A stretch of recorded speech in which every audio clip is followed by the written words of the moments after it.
Hello mga kautangers! Naranasan mo na bang pinahiya dahil sa utang?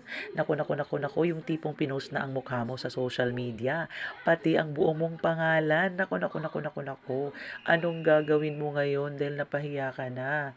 Naku, panigurado di ka na naman makatulog niyan. Sakit sa ulo niyan dahil napahiya ka nga, di ba? So, anong gagawin mo mga kautangers? Ito ang advice ko mga kautangers. Una, huwag tayong matakot dahil di naman natin yan sila tatakbuhan.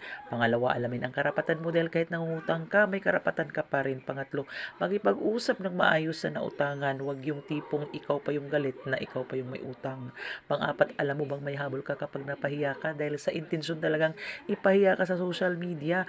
Pwede mo silang ireklamo dahil naninirang puri sila dahil hindi mo naman sila tinatakbuhan. Babayaran mo naman yan. Wala ka palang ngayong pera pambayad pero hindi mo sila tatakbuhan. Pang-apat, syempre, bayaran natin ang ating utang para magkaroon tayo ng peace of mind.